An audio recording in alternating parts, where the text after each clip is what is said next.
thank you very much for the introduction, and thanks, Andrew, for setting the stage.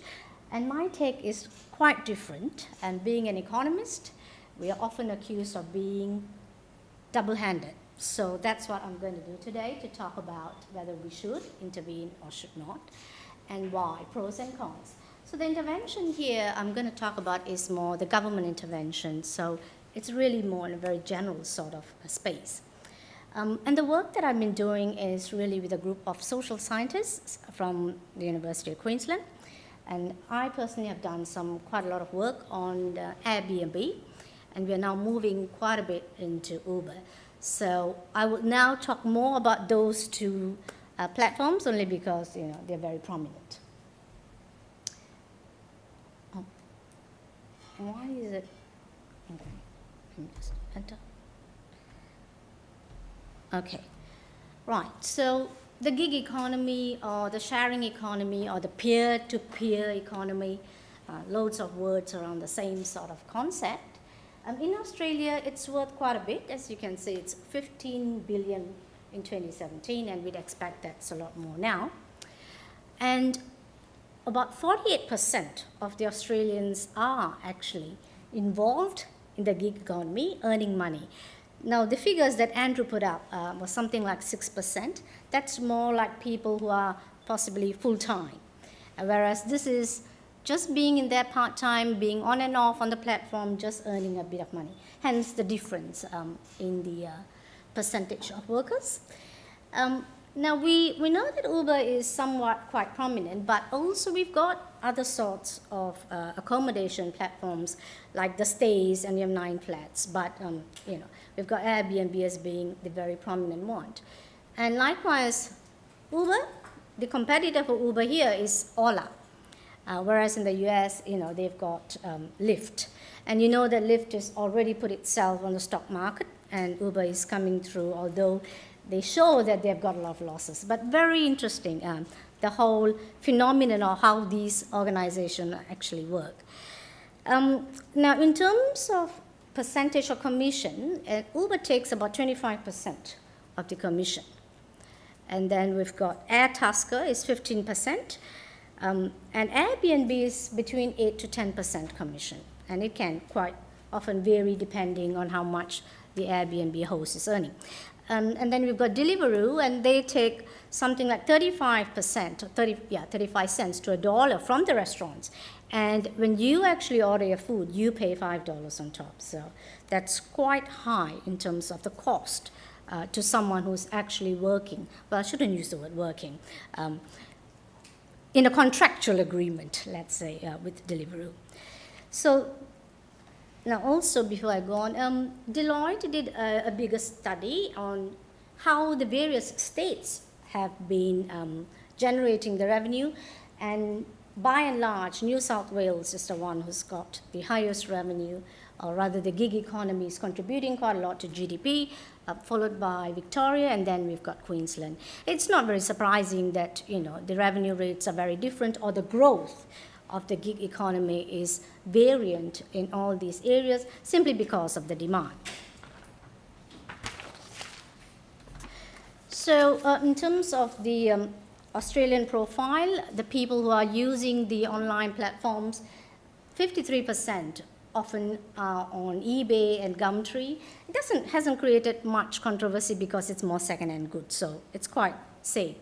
But then again, we've got 16% and 11%. This is where you've got your Uber and your Airbnb coming through. And interestingly, in that survey, 58% of people actually said they haven't used Uber. Amongst those who are not involved in the gig economy, 60% of them actually said that they would consider going in to earn some money. So you can see how open people are towards engaging in the gig economy.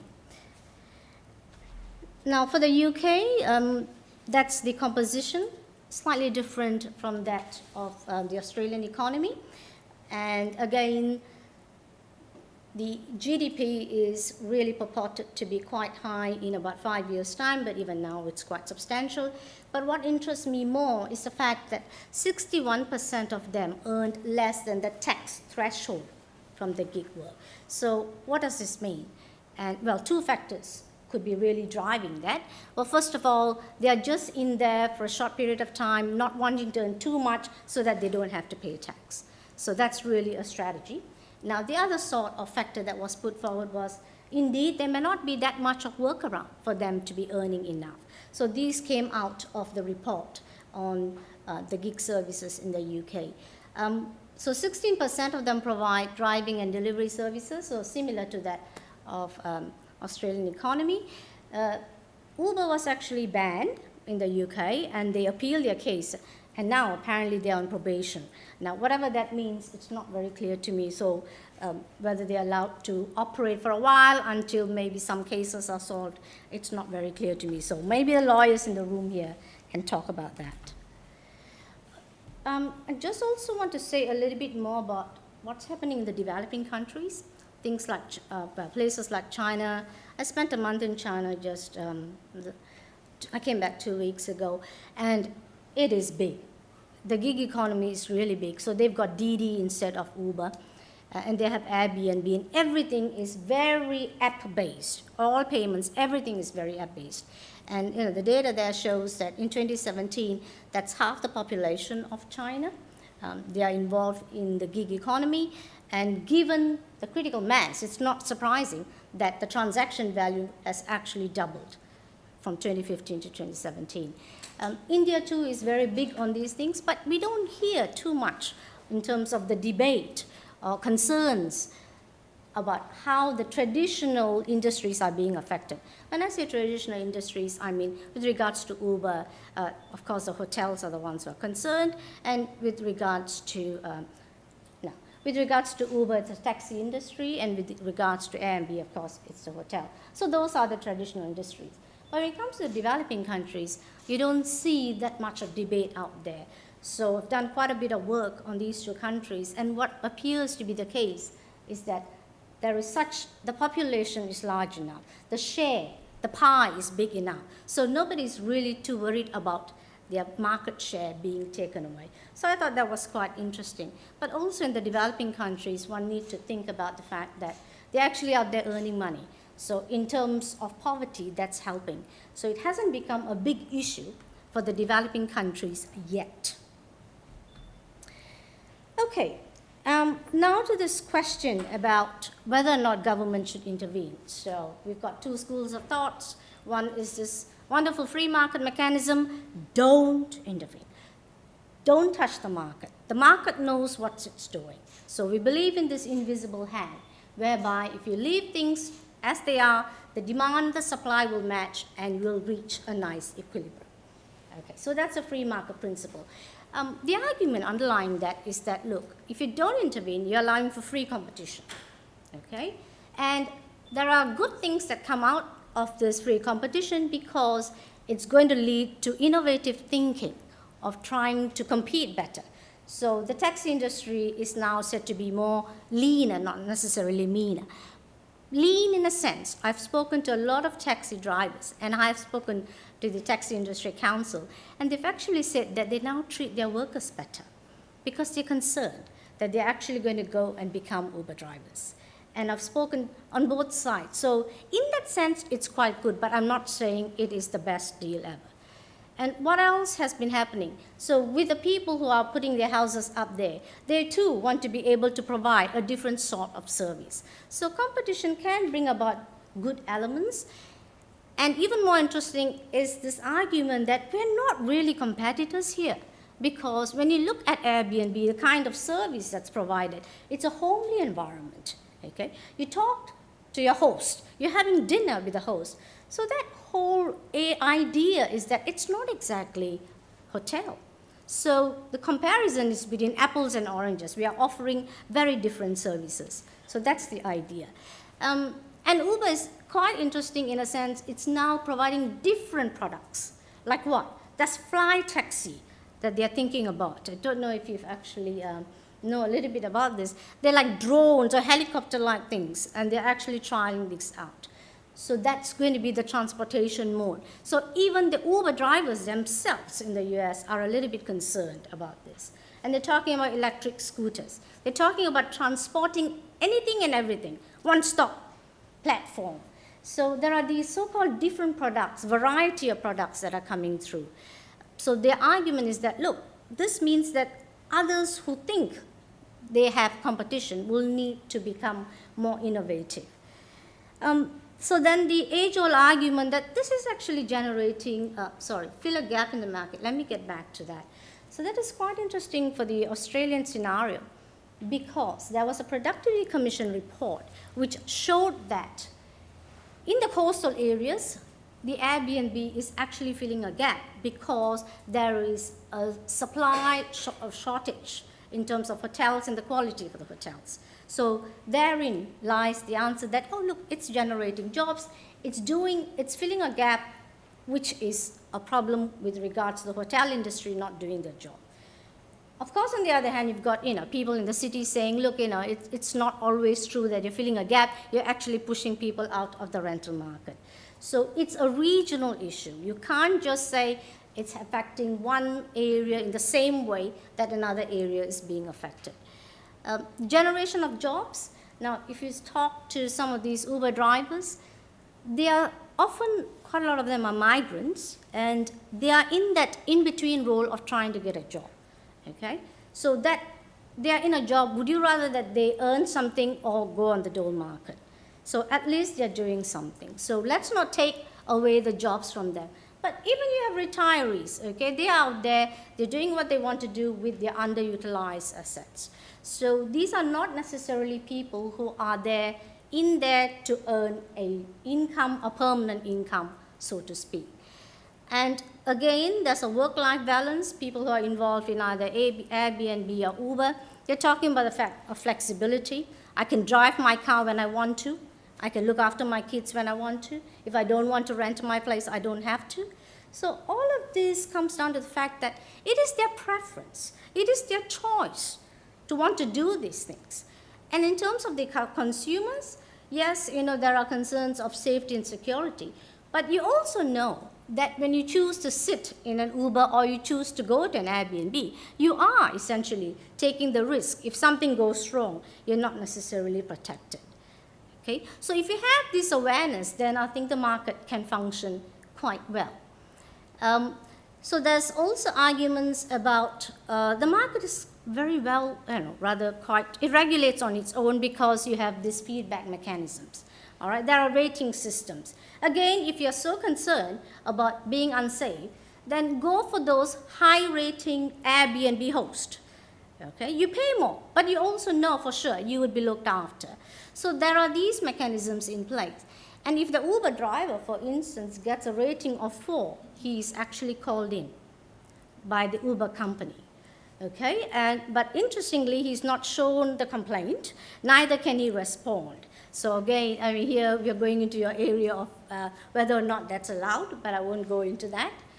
So what I'm saying is that there are these checks and balances within the system. It may not be the best, but nevertheless, some system is up there. So in terms of, oh yes, it should be regulated, the argument or the evidence from the hotels remains mixed, whether or not their revenue is declining due to the fact that there is Airbnb. Now, the evidence is mixed because it really depends on the type of hotels you're talking about. The high-end hotels may not necessarily see Airbnb as a competitor, but the competition maybe, if at all, happens from the 3- and 4-star hotels and motels. So when it comes to, I won't talk about the safety and security because it's quite an issue everybody knows. So the question is, can cameras be actually put in place? Who is to say that this is the way to go? You can't really impose such conditions on people who are in the gig economy. Protecting the workers, that relates to the wages, and let me get into that. Okay. Right, so just some data. It's not surprising that people in the food delivery sector earn only $6.70 an hour. Okay, then you might say, oh, that's way below the minimum wage. Yes, minimum wage is 18.73 per hour. But the question is, if they don't do this food delivery job, what is the opportunity cost of the time? Opportunity cost means, if you don't do this, is there an alternative? So a lot of them tell me that, look, I can't get any other alternative, so I might as well just earn some cash. So again, it's a choice that's being made by this person wanting to be delivering food. And Uber drivers also only earn $16 an hour, but that's not considering the fact that the car maintenance cost will be there. Then again, you ask this question, and they say that this is only an interim job. I'm not doing this for the long term. So these are the arguments. They are aware that they're not earning very much, but yet they choose to do it, hopefully for a short period of time. So in terms of Airbnb, the profit is said to be about $60 to $90 a night, but that's in Sydney. Now, when you talk about profit, okay, you're saying that's revenue minus the cost. This sort of understanding of profit is actually different from the way we, as I say, we economists actually think about it a bit differently, because it doesn't take into consideration hidden costs. What's hidden costs? Right, okay, so I'm going to rent my room out or something like that, but I've got to clean it. Do I actually account for the time that I use in terms of cleaning it? I've got to be more friendly, and I may not even be in the mood, but nevertheless, I need to do this. So there are all these hidden costs. So if you consider all of this, then technically speaking, that profit would be a lot lower. By and large, on average, the Airbnb hosts are said to earn $4,500 a year. And people have said that's not very much. Even worse, a lot of them don't actually declare that in their tax. So ATO is a bit slack in actually catching up, because unless they get audited, otherwise there is no reason for them to necessarily put it there. And I've spoken to a lot of Airbnb hosts saying, no, I've just taken the risk. So it's this idea that it's going to take a while before they're caught out. So that's why some of them might be in the business. I want to talk a little bit about the trust factor. So why is the gig economy thriving? The underlying point is trust. That's the gel that keeps all of these things working. And in terms of the data, you can see that about 60% of them are actually using at least one app. Now, the digital platforms have had to work quite hard to build the trust, and that's partly done through this sort of feedback systems, but also educating the people who they offer the service to. How long this will last, I'm not quite sure, but there are some things in place like Airbnb. You can't discriminate between, you can't discriminate against the LGBTQI people. If you have any issues, you can complain. So some sort of framework is there. Okay, right. So should government intervene? My view is that it is a necessary evil, okay? But how much, to what extent, who, when, how, those are the things that one needs to think about. So the shape and the form of government intervention is actually very complex. For instance, if you want to talk about, the government should just raise revenue, that's just merely a tax rate, okay? Now, but what level of the tax rate should be imposed? Because in my survey that I actually found when I asked people, what particular tax rate would be a deterrent for you to be renting your house out? So they have got quite a few in terms of 30%, 50%, or if you're happy if the government were to say you can rent your place for 90 days or 60 days. So all these questions were asked, and you know what? It didn't matter. No. So I did my economic modeling, and it showed that the tax rate or the threshold with regards to number of days is not going to affect the intention of the respondent to put his house up. So then we also asked questions as to why is this the case? Now, again, they talked about this uncertainty. Australia is kind of known for the mining tax, the dragging of the feet, nothing really being done. So there's a lot of debate, but by the time anything is really going to be decided, we would have gotten away with it. So that's a sort of frame of mind that they are in, which I thought was quite fascinating. Right, so the extent of intervention, as I mentioned before, who is to know what should be the right tax level? So normally taxes are based on the pricing, okay? And getting data on the sort of pricing levels, be it for houses or be it for rooms, is not very clear. So data collection in itself really needs to be improved, and it's going to be quite hard to get data from either Uber or Airbnb. But blockchain might provide a solution. So I read 2 papers whereby they talked about the fact with blockchain, if it comes into play, then the information might be available there for them to do proper analysis. Now, the other thing that the paper said was blockchain could be a threat to Airbnb. In other words, you remove the intermediary. So you have the consumers and you have the people who want to put their house out, and they can just get in touch with each other, which I thought the paper said very beautifully. So also, who are the people you're going to tax, okay? Are you going to tax the digital platform company? If you impose a tax, it's more often than not, they'll pass it on to the consumers, okay? If consumers really want to buy the product, then that's it. Are you going to tax the actual service providers? Now, again, the study that I did, it didn't seem to matter too much, at least for the short term. So who are you going to penalize? So whatever the decision is, the obvious lesson is that you can't just have one blanket policy. It's not going to work. It may be different for the rural regions, as I said, opposed to the city areas, different for different states, because even the services offered are quite different. In Sydney, they've got Uber Pool, whereby the driver can actually pick up people on the way. That's quite prevalent in Sydney. In Victoria, in some parts, they are using that. It hasn't come to Queensland. So here you have even different products in different states. Not all states are on the same platform. Okay, right, so that really wraps it up. So yes, there needs to be government intervention, but the manner in which this whole thing is going to be implemented, I think it's really a difficult question. So we can all talk about it, but I think in terms of decisions, it's a long way before anything can be done. Okay, thank you.